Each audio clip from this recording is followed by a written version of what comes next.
ஓம் ஹ்ரீம் பைரவி க்ளாம் ஹ்ரீம் ஸ்வாஹா. ஓம் நமோ பகவதே ருத்ராய நமஹ. வணக்கம். நெக்ஸ்ட்ஜென் ஆஸ்ட்ரோ ஆடியன்ஸுக்கு வணக்கம்.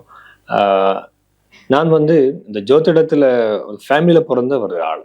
எப்படின்னா என் ஃபேமிலியில் எல்லாருமே ஜோதிடர்கள் தான். ஆனால் எனக்கு இந்த விஷயத்தில் ரொம்ப இன்ட்ரெஸ்ட் வந்துருச்சு. எப்படின்னா இது நிஜமா பொய்யா, எப்படி எப்படி சொல்லுவாங்க ஃபியூச்சர் பற்றி எல்லாமே. அப்படி நான் பார்த்தப்போ இங்கே நிறைய விஷயங்கள் இருக்குது தெரிஞ்சுக்கிறதுக்கு. எப்படின்னா ஜெமினி அஸ்ட்ராலஜி இருக்குது, நாடி அஸ்ட்ராலஜி இருக்குது, வேதிக் அஸ்ட்ராலஜி இருக்குது, பிரஷ்ன சாஸ்திரம் இருக்குது. அது இல்லாமல் இந்த கௌரி அஸ்ட்ராலஜி சொல்லுவாங்க அது இருக்குது, ரமல சாஸ்திரம் இருக்குது. நிறைய விஷயங்கள் இருக்குது, ஏகப்பட்ட விஷயங்கள் இருக்குது. ஆனால் இதில் உண்மையாகவே நாம ஒரு ஒரு மனிதர் லைஃப்பில் நடந்துக்கிற விஷயங்களை நான் சொல்ல முடியும். அதுக்கு சரியாக அனாலிசிஸ் பண்ணணும். ஹாரோஸ்கோப், இந்த ஜாதகம் எப்படி பார்க்குறதுன்னா லக்னம், அந்த டிவிஜனல் சார்ட்ஸு, ஷோடச வர்க்கம்னு சொல்லுவாங்க, அஷ்டக வர்க்கம் பார்க்கணும். நிறைய விஷயங்களை பார்த்து ஒரு மனிதர் லைஃப்பில் நடக்கிற ஒரு விஷயத்தை நம்ம கண்டிப்பாக சொல்ல முடியும். ஸோ இந்த மாதிரி பாமிஸ்ட்ரி, அதுக்கப்புறம் இந்த வேதிக் அஸ்ட்ராலஜியில் நாம் நிறைய ஹெல்ப் பண்ண முடியும். ஸோ இந்த மாதிரி நான் என்னோட ரிசர்ச் போயிட்டு இருக்கு. ஸோ இன்னும் நிறைய என்கிட்ட நிறைய ஜாதகங்கள் இருக்குது, நிறைய கைரேகை ஃபோட்டோஸ் எல்லாமே இருக்குது. ஸோ ரிசர்ச் போயிட்டு இருக்கு. நான் ஒரு புக் எழுதணும்னுட்டு இருக்கேன். ஸோ என்னோட ஒரு இன்டென்ஷன் என்னன்னா உண்மையான ஜோதிடத்தை நம்ம மக்கள் கிட்டே ஒரு சேர்த்தணும் என்ற மாதிரி என்னோட ஒரு இன்டென்ஷன் இருக்கு. இங்கே இன்னொரு விஷயம் இருக்கு. எப்படின்னா இந்த ஜோதிடர்கள் எப்படின்னா ஒரு காஸ்ட்லியான ரெமெடி சொல்லிட்டு இருக்காங்க. ஜெம் ஸ்டோன் சொல்லுவாங்க, நியூமராலஜி, பேர் சேஞ்ச் பண்ணிக்கோங்க, அந்த சனிக்கிழமை இது பண்ணுங்க, திங்கக்கிழமை இது பண்ணுங்க, என்னென்னமோ சொல்றாங்க இல்லையா. எல்லாமே ஜோதிடத்தில் கிடையாது. ஸோ எப்படின்னா சிம்பிளான ரெமெடிஸ் தான் இருக்கு.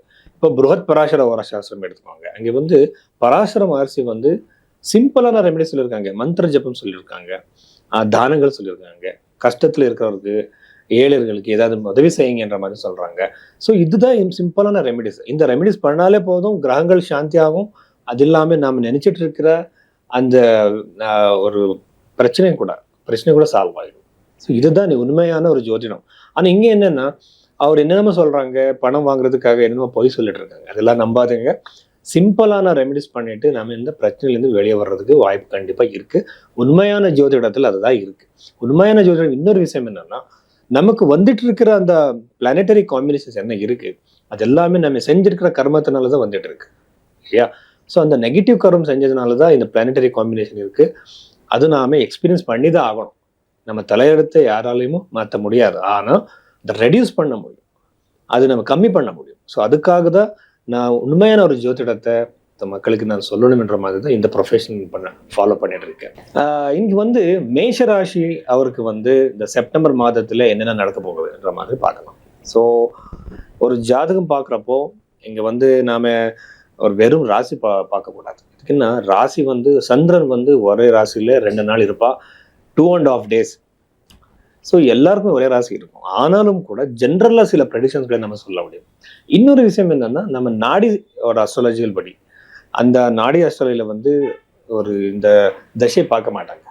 அங்கே பிளானட்டரி டிரான்சிட் மட்டும் பார்ப்பாங்க. ஸோ அந்த மாதிரி பார்க்கும்போது ஒரு ஜென்ரலா சில ப்ரெடிக்ஷன் நம்ம சொல்ல முடியும். அது மேஷராசி அவருக்கு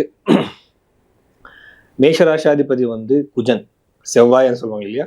இந்த செவ்வாய் கிரகம் 6th ஹவுஸ்ல இருக்கிறது ரொம்ப கெட்டது. எப்படி ஹெல்த் பிரச்சனை கொடுக்கலாம். இப்போ நீங்க 6th ஹவுஸ் எடுத்துக்கிட்டா 6th ஹவுஸ் என்ன, அவருக்கு பிரச்சனை, அதுக்கப்புறம் கடன் பிரச்சனை, அதுக்கப்புறம் ஹெல்த் இஷ்யூஸ் வரலாம், அதுக்கப்புறம் அவருக்கு ஒரு மாதிரி டிஸ்பியூட்ஸ் இருக்கிற இந்த மந்த்ல டிஸ்பியூட்ஸ் வர வாய்ப்பு இருக்கு. கோர்ட்டு கச்சேரியிலேருந்து அவருக்கு டிஸ்பியூட்ஸ் பிரச்சனைகள் எல்லாமே இருக்கிற வாய்ப்பு அதிகமாக இருக்கு இந்த மேஷ ராசியில பிறந்தவருக்கு.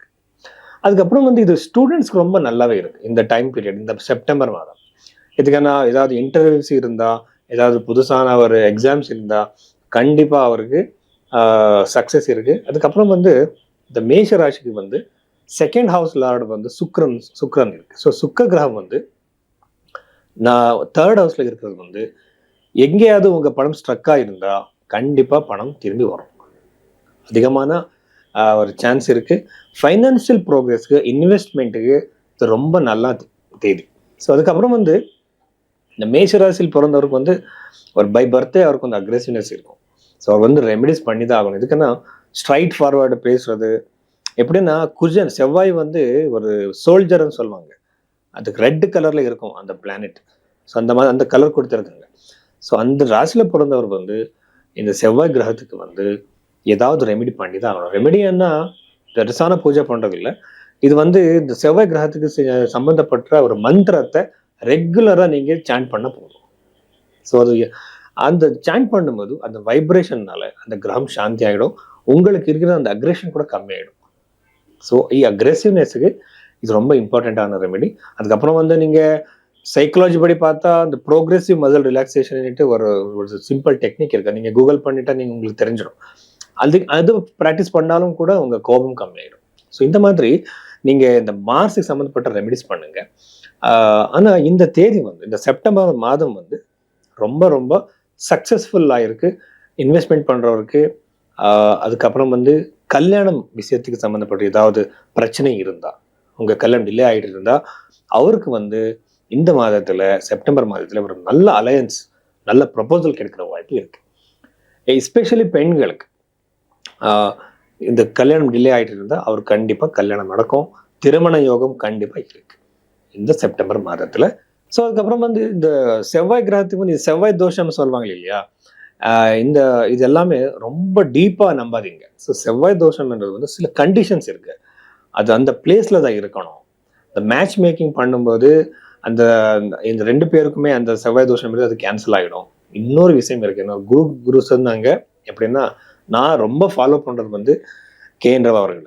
ஸோ அவரு வந்து என்ன சொல்றாங்கன்னா, யாருக்காவது ஒரு 28th இயர் பாஸ் ஆயிருந்தா, இப்போ நமக்கு ஒரு 28th ஏஜ் முடிஞ்சதுக்கு அப்புறம் அந்த செவ்வாய் தோஷம் கேன்சல் ஆயிடும். எப்படின்னா அதுக்கு இருக்கிற ஒரு நெகட்டிவ் மலஃபிஷியன்ஸ்ன்னு சொல்லுவாங்க இல்லையா, அது கம்மியாயிடும்.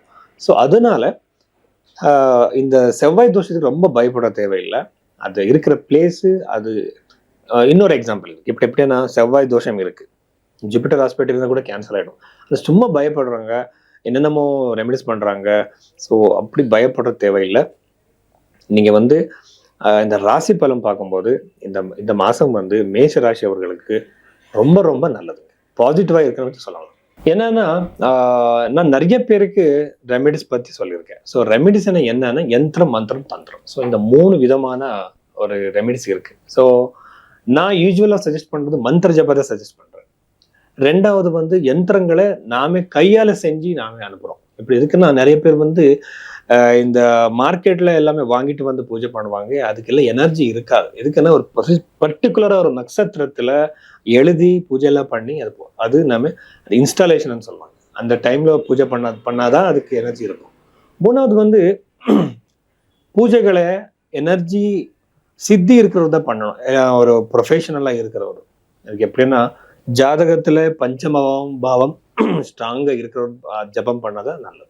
ஸோ இந்த மாதிரி எல்லாம் நீங்க இந்த ஜபத்தை, இந்த பூஜையை நீங்க புக் பண்ணலாம். அதுக்கப்புறம் வந்து யந்திரத்தை கூட நீங்க புக் பண்ணலாம். பர்டிகுலர் இன்டென்ஷன், உங்க ஜாபுக்காக, உங்க கல்யாணத்துக்காக, உங்க ஃபேமிலி ஹாப்பினஸுக்காக நீங்க அந்த யந்திரத்தை நீங்க வாங்கிட்டு பூஜை பண்ணலாம். அதை உங்க கிட்ட வச்சுக்கலாம். அது எப்படி வச்சுக்கிறது, அது எப்படி பூஜையில பண்ணணும் நான் உங்களுக்கு சொல்றேன். அதுக்கப்புறம் வந்து உங்க கிட்ட இப்போ பர்த் டைமு டேட் எல்லாமே இல்லை அப்படின்னு நினைச்சுக்கோங்க. அப்போ பாமிஸ்ட்ரி படி நாம நிறைய விஷயங்களை நாம சொல்லலாம். எப்படின்னா உங்க கை ரேகையை பார்த்து, இப்போ ஆர்ஜி ராவன் சொல்லிட்டு ஒரு பெருசான ஒரு நாடி ஆஸ்ட்ராலஜர் இருக்காங்க. இப்போ இல்லை, நிறைய புத்தகங்களை அவரு எழுதியிருக்காங்க. அங்க வந்து நாடி ஆஸ்ட்ராலஜின்னா நம்ம கை ரேகையில இருக்கிற ரேகைகளை வச்சு நாம ப்ரெடிக்ஷன்ஸ் கொடுக்குறோம். இது வந்து வெஸ்டர்ன் பாமிஸ்ட்ரி மாதிரி இல்லை. அவர் வந்து ஹெட்லைனும் ஹார்ட்லைனும் சொல்லுவாங்க. நம்ம அப்படி சொல்றது கிடையாது. நாம என்னன்னா நாடி ஜோதிடம் படி கிரகங்கள் எப்படி இருக்கு நம்ம கையில, நம்ம கிட்ட ஜாதகம் இல்லை, நம்ம கைரேகையை பார்த்து நம்ம ஃபியூச்சர் பத்தி நம்ம கண்டிப்பா தெரிஞ்சுக்கலாம். ஸோ அதுக்கப்புறம் வந்து ஜோதிடத்துல ஒருவேளை உங்களுக்கு பர்த் டைம் சரியா இல்லைன்னா நாம நாடி ஜோதிடம் படி நிறைய விஷயங்கள் தெரிஞ்சுக்கலாம். ஜெமினி ஜோதிடம் படி நிறைய விஷயங்கள் தெரிஞ்சுக்கலாம். ஸோ இந்த மாதிரி பிரஷ்ன சாஸ்திரம்னு சொல்லுவாங்க. இப்போ உங்க மனசுல ஒரு பர்டிகுலர் கொஸ்டின் இருக்கு, உங்ககிட்ட ஜாதகமும் இல்லை. ஸோ அப்போ நீங்க அந்த கொஸ்டின், அந்த கொயரி அது நடக்குமா இல்லை, இந்த மாதிரி இல்லை நீங்க பிரஷ்ன சாஸ்திரத்தில் நீங்க தெரிஞ்சுக்கலாம். இந்த மாதிரி சர்வீஸ் எல்லாமே நான் கொடுக்குறேன். ஸோ நீங்க என்னை கான்டாக்ட் பண்ணலாம். நன்றி.